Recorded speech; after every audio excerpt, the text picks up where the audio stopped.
Hello बेटा। तो आइए आज हम लोग पोटेंशियल के बारे में पढ़ेंगे, लेकिन due to dipole, electric dipole के कारण पोटेंशियल कितना होगा ये आइए देखा जाए। ठीक है, तो आपको डाइपोल के कारण इलेक्ट्रिक फील्ड मैंने बताया है एक्सियल पॉइंट और इक्वेटोरियल पॉइंट पर, और एक जनरल पॉइंट पर भी मैंने बताया था। तो आज हम लोग डाइपोल के कारण पोटेंशियल भी निकालने वाले, कहां कहां, एक्सियल पॉइंट पर और इक्वेटोरियल पॉइंट पर और एक जनरल पॉइंट पर भी निकालेंगे। आइए ध्यान से देखिएगा। तो सबसे पहले डाइपोल एक बार फिर से बता देते हैं आप लोगों को, डाइपोल क्या होता है, इलेक्ट्रिक डाइपोल। ध्यान दीजिए, कहा गया कि एक ऐसा सिस्टम, ये डाइपोल क्या होता है, एक सिस्टम है। कैसा सिस्टम है जिसमें दो पॉइंट चार्ज होंगे जिनके मैग्नीट्यूड तो सेम होंगे बट नेचर क्या होंगे, उनके अपोजिट होंगे। ठीक है, और वो एक दूसरे से बहुत बहुत बहुत स्मॉल डिस्टेंस पे रखे होते हैं। एंगस्ट्रॉम नैनोमीटर के रेंज के डिस्टेंस होते हैं, उतने डिस्टेंस पर ही हमारे चार्ज पार्टिकल रखे होते हैं। तो ऐसे सिस्टम को हम लोग क्या कहेंगे, डाइपोल कहेंगे। एक बार फिर से देखो, कहा गया कि अगर दो पॉइंट चार्जेज जो जिनके मैग्नीट्यूड सेम हो, नेचर अपोजिट हो, एक दूसरे से बहुत स्मॉल डिस्टेंस पे रखे गए हो, तो ये जो सिस्टम बन के तैयार हुआ, इस सिस्टम का नाम क्या दिया जाएगा, डाइपोल। और डाइपोल बहुत इंपॉर्टेंट फैक्टर है। बात समझ में आया कि नहीं आया? क्योंकि with the help of dipole हम लोग मॉलिक्यूलर स्ट्रक्चर के बारे में ज्यादातर जानकारी हासिल कर सकते हैं, इसलिए इसके कारण हमें पढ़ना बहुत जरूरी है। और जरा देखा जाए इसके कारण कैसे निकाला जाएगा। तो यहां पर भी तीन केस मैं लूंगा। तो पहला केस तो मैं ये लेता हूं कि डाइपोल के कारण पोटेंशियल निकालना कहां पर, उसके एक्सियल पॉइंट पर। तो आइए देखिए,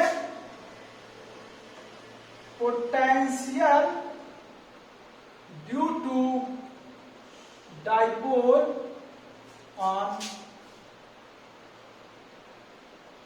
एक्सिस, इसके एक्सियल पॉइंट पर। ठीक है, यहां पर हम रखते हैं माइनस क्यू को,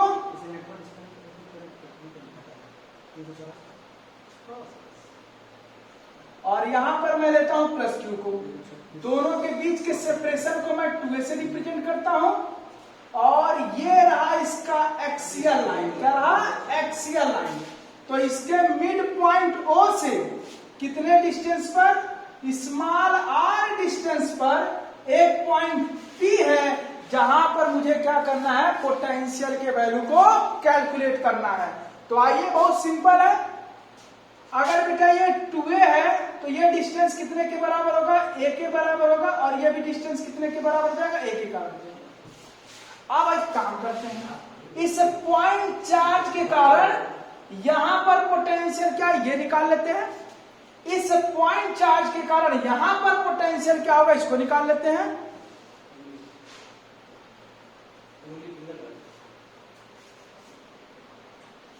निकाल लेते हैं, क्योंकि पोटेंशियल एक स्केलर क्वांटिटी है, और अगर पोटेंशियल स्केलर क्वांटिटी है तो उसको सिंपल अलजेब्रिक मेथड से क्या कर देंगे, हम ऐड कर लेंगे। तो जरा देखो कितना सिंपल है बेटा। तो potential at point P due two plus Q। एक बात और ध्यान दीजिएगा, हमेशा अगर मैं ऐसे करके खड़ा होता हूं तो ये मेरा लेफ्ट हैंड है और ये मेरा राइट हैंड है। तो हमेशा लेफ्ट मतलब निगेटिव होता है, तो निगेटिव चार्ज को हमेशा लेफ्ट में रखा करो। समझ में आया कि नहीं आया? और पॉजिटिव चार्ज को हमेशा राइट में रखते हैं। कभी कभी कंफ्यूजन होता है कि इसको पॉजिटिव माने किसको निगेटिव माने, तो हमेशा जब भी कॉपी आपके सामने होगा तो लेफ्ट साइड में हमेशा निगेटिव चार्ज ही मानना। ठीक है बेटा, चलो। तो प्लस क्यू के कारण पोटेंशियल कितना होगा, तो ये देखो प्लस क्यू पॉइंट चार्ज यहाँ है, इसके कारण यहाँ पर पोटेंशियल, तो ये डिस्टेंस मुझे पता होना चाहिए। तो जरा ध्यान से देखो, यहां से ये डिस्टेंस r है और ये डिस्टेंस a है, तो ये डिस्टेंस हमारा हो जाएगा r माइनस a हो जाएगा। क्या हो जाएगा, r माइनस a। तो पोटेंशियल ड्यू टू, हम इसका नाम देते हैं a b, तो हम इसको नाम देते हैं b। कितना हो जाएगा, k का मतलब 1/4πε0, और चार्ज कितना है, q है, और ये डिस्टेंस कितने के बराबर है, r माइनस a के बराबर है। This is your equation number first. अच्छा, similarly potential at P due to minus Q, अगर माइनस Q चार्ज के कारण यहां पोटेंशियल देखा जाए तो वो कितना हो जाएगा, हम उसको VA नाम दे देते हैं, और ये हो जाएगा K चार्ज कितना है -Q। मैंने कहा था देखो, जब हम लोग इलेक्ट्रिक फील्ड निकाल रहे थे तो माइनस के कारण माइनस नहीं लिखते थे, बस वहां डायरेक्शन को देख माइनस शो करता था, लेकिन पोटेंशियल के केस में साइन के साथ हम लोग क्या करेंगे, लिखेंगे। तो Q अपान में, अब जरा देखो बेटा, यहां से ये डिस्टेंस कितना हो जाएगा, तो ये डिस्टेंस R है और ये डिस्टेंस है, तो ये पूरा डिस्टेंस कितने के बराबर हो जाएगा, R प्लस A के बराबर हो जाएगा। ये इक्वेशन क्या हो गया, सेकेंड हो गया। क्योंकि पोटेंशियल आपका कैसा क्वांटिटी है, स्केलर क्वांटिटी है, तो हम इसको सिंपल एल्जेब्रिक मेथड से क्या कर सकते हैं, ऐड कर सकते हैं। Therefore potential at point P due to dipole, ये हो जाएगा आपका VA प्लस VB के बराबर। VA आपका कितने के बराबर है, K माइनस Q अपान में R प्लस A, और ये हो जाएगा K Q अपान में R माइनस A। क्लियर है बेटा, कहीं कोई डाउट? आप जरा ध्यान से देखिएगा, इसे मैं इरेज कर रहा हूं।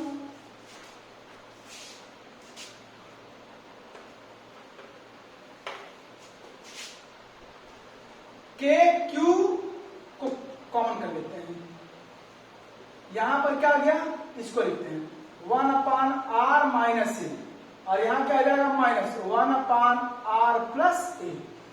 अब सिंपल मैथमेटिक्स है और कुछ है नहीं, ये इधर आएगा तो क्या आ जाएगा, R प्लस A, जब ये इधर लेके आएंगे तो माइनस R माइनस A, और अपान में क्या आ जाएगा, R माइनस A, और ये हो जाएगा R प्लस A।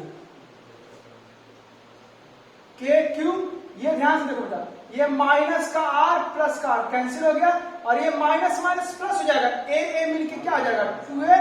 अरे देखो, एक ब्रैकेट में ऐड है, एक ब्रैकेट में सब्ट्रैक्ट है, तो A plus B A minus B, तो हो जाएगा पहले का स्क्वायर माइनस दूसरे का स्क्वायर। अच्छा, अब इसको क्या कर सकते हैं, K Q को यहां ले लीजिए, तो 2A इंटू Q, और अपान में R square minus A square. तो ध्यान देना बेटा, क्योंकि डाइपोल की बात कर रहे हैं, और डाइपोल की बात कर रहे हैं और डाइपोल मोमेंट की बात ना करें तो ये तो हो ही नहीं सकता है। तो डाइपोल मोमेंट क्या होता है, मैंने कहा था किसी भी डाइपोल का जो डाइपोल मोमेंट होता है उसको P से रिप्रेजेंट करते हैं, स्मॉल p से, और ये किसके बराबर होता है, तो दोनों में से किसी एक चार्ज का मैग्नीट्यूड और उनके बीच का सेपरेशन।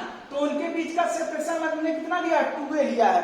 बात समझ में आ गया कि नहीं आ गया, तो कितना हो जाएगा, Q इंटू 2A, मतलब Q इंटू 2A की जगह पर हम स्मॉल p लिख सकते हैं, और स्मॉल p हमारा क्या है, उस डाइपोल का डाइपोल मोमेंट है। क्या है, उस डाइपोल का डाइपोल मोमेंट। तो potential at point P due to dipole at axial point given by, ये हो जाएगा K Q इंटू 2A की जगह पर हो जाएगा P, और अपान में R square minus A square हो जाएगा। बात समझ में आ गया कि नहीं आ गया, कहीं कोई डाउट? क्लियर है, चलिए, तो ये एक्सियल पॉइंट पर हो गया। अच्छा, एक बात और, अगर बेटा R का वैल्यू ज्यादा नहीं बहुत ज्यादा हो जाए A से, सही बात है, हो भी सकता है क्योंकि मैंने कहा है कि जो डाइपोल के बीच का सेपरेशन होता है वो सेपरेशन बहुत कम होता है यार, वो माइक्रोन के रेंज का होता है, जो कि बहुत ही कम है। तो ये 2A बहुत कम है, तो A तो और भी कम हो जाएगा। तो R के रिस्पेक्ट में A बहुत कम होगा, तो अगर R बहुत बहुत ज्यादा A से, तो स्वाभाविक सी बात है R स्क्वायर के रिस्पेक्ट में जो हमारा A स्क्वायर होगा वो लगभग 0 के बराबर हो जाएगा, क्योंकि छोटे का स्क्वायर और भी छोटा हो जाएगा। तो उस केस में A स्क्वायर को अगर 0 कर दें तो ये पोटेंशियल किसके बराबर हो जाएगा, K P, और अपान में क्या हो जाएगा, R स्क्वायर। बात समझ में आ गया कि नहीं आ गया? तो ये रहा potential due to dipole on its axial point. ठीक है, अब आइए तो इसको नोट कर लीजिएगा आप लोग। तो डाइपोल के कारण एक्सियल पॉइंट पर पोटेंशियल हमने निकाला, और वो कितने के बराबर है, Kp अपान में R square minus A square. Kp मतलब मेरा नाम ही है, करुणेंद्र का। ठीक है, चलो देखो।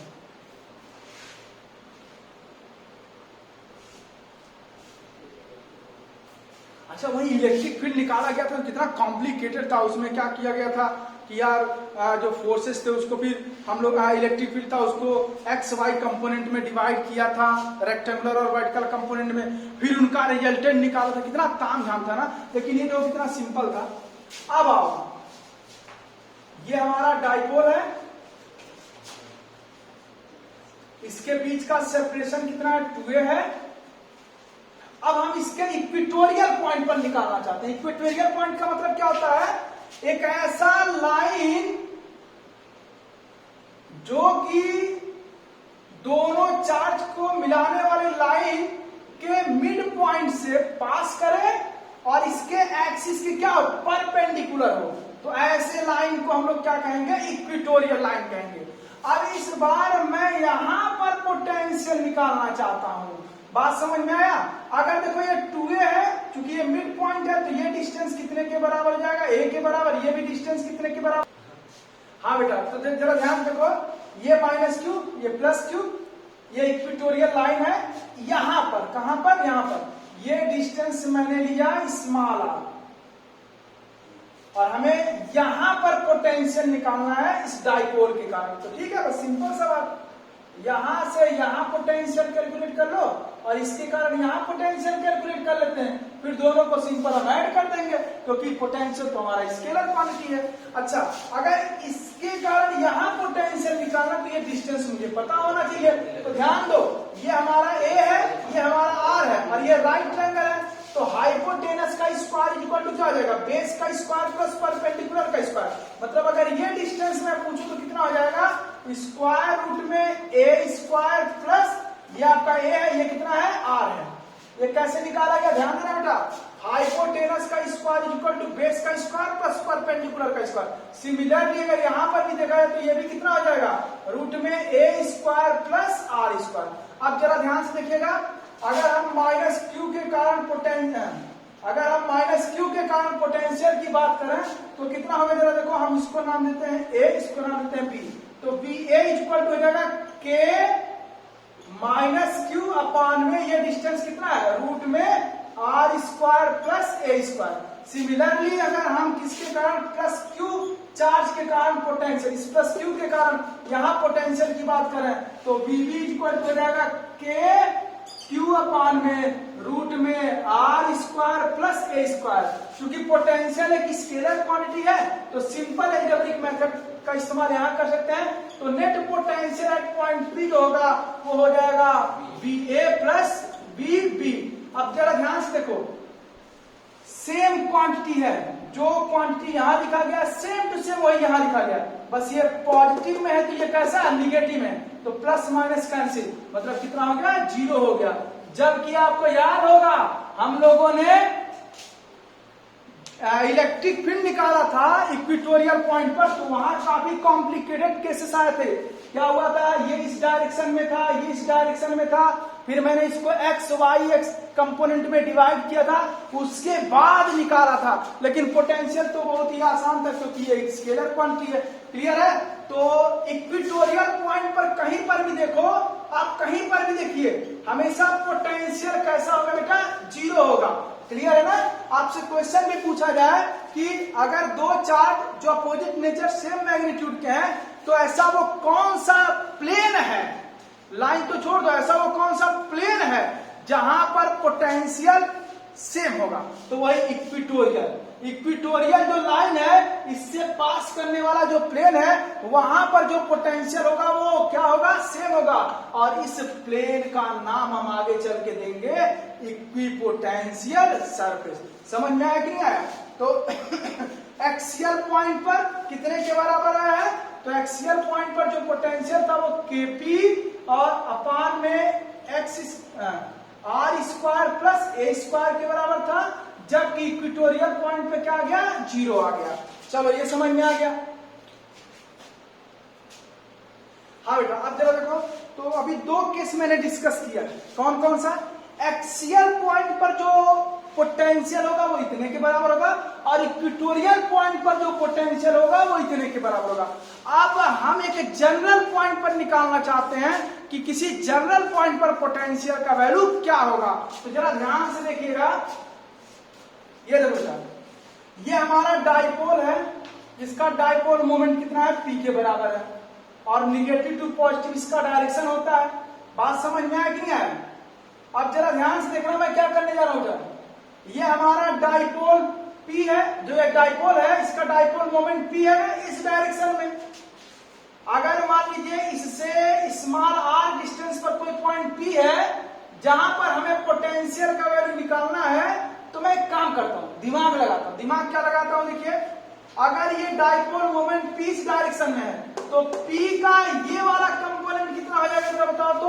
ये हो जाएगा P cos थीटा, और P का ये वाला जो इसके परपेंडिकुलर हम देखेंगे तो ये कितना हो जाएगा?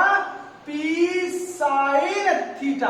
ध्यान दीजिएगा, आप लोगों को 11th में पढ़ाया गया था कि अगर ये कोई वेक्टर A है, क्योंकि डाइपोल मोमेंट भी हमारा वेक्टर क्वांटिटी है, अगर ये कोई वेक्टर A है तो इसको दो कंपोनेंट में रिजॉल्व किया जा सकता है। जिसके साथ एंगल बनाता है वो हमेशा कॉस के साथ आएगा, और दूसरा वाला किसके साथ आएगा? साइन के साथ आएगा। तो सेम टू सेम वही काम मैंने यहां किया है। ये जो डाइपोल है इसका डाइपोल मोमेंट P है जो इस डायरेक्शन में है, तो इस P का ये वाला कंपोनेंट P cos थीटा हो जाएगा, क्योंकि देखो ये एंगल बना रहा है, और इसके परपेंडिकुलर जो होगा वो P sin थीटा हो जाएगा। अब हम इसको दो डाइपोल के इक्विवेलेंट मान सकते हैं, एक एक्सियल वाला हो गया और एक इक्विटोरियल वाला हो गया। तो इस एक्सियल के कारण ये वाला फॉर्मूला लगा के निकाल लेंगे, इक्विटोरियल के कारण ये वाला फॉर्मूला निकाल लेंगे, फिर दोनों का रिजल्टेंट निकाल लेंगे और हमारा आंसर आ जाएगा। तो जरा ध्यान से देखिएगा, अगर हम P cos थीटा के कारण यहां पर देखें तो ये तो इसका एक्सियल पॉइंट होगा, और एक्सियल पॉइंट पर जो पोटेंशियल होगा उसका नाम मैं V1 रख देता हूं या V एक्सियल लिख देता हूं। तो ये कितना हो जाएगा? एक्सियल पर तो यही था ना K, लेकिन P की जगह पर क्या रखोगे बेटा आप? P cos थीटा, और डिस्टेंस तो आपका वही होगा क्या? R square plus A square. ऐसे V इक्विटोरियल की अगर हम बात करें, इसकी बात करें, तो ये कितना हो जाएगा? तो ये देखो इक्विटोरियल के केस में कितना आया है? 0 आया है, तो कितना हो जाएगा? 0। देयरफॉर रिजल्टेंट जो पोटेंशियल हो जाएगा, रिजल्टेंट पोटेंशियल जो होगा V axial plus V equatorial के बराबर हो जाएगा। तो यही आपका हो जाएगा K P cos theta upon में R square plus A square. बात समझ में आ गया कि नहीं आ गया? खुद ही देख लो। अगर आप चाहते हो इक्विटोरियल लाना, इक्विटोरियल पर क्या पोटेंशियल होगा? तो थीटा का वैल्यू कितना होना चाहिए? 90। अगर यहाँ cos थीटा की जगह पर 90 रखोगे तो cos 90 का वैल्यू 0, मतलब ये 0 हो गया कि नहीं हो गया? देख लो है कि नहीं है। अगर आप एक्सियल पे चाहते हो इसके डाइपोल के कारण पोटेंशियल, तो एक्सियल पे आने का मतलब ये एंगल कितना हो जाएगा? 0, और cos 0 का वैल्यू होता है 1, तो ये KP upon R square plus A square. देखो ये आ गया कि नहीं आ गया? तो ये जो हमारा आया है वो जनरल पॉइंट पर पोटेंशियल का वैल्यू आया किसके कारण? डाइपोल के कारण, जबकि ये एक्सियल के कारण, ये किसके कारण? इक्विटोरियल के कारण। तो ये डाइपोल का जो कॉन्सेप्ट यहाँ खत्म होता है, अब इस पर न्यूमेरिकल मैं नेक्स्ट लेक्चर में आप लोगों को बताता हूँ। ओके।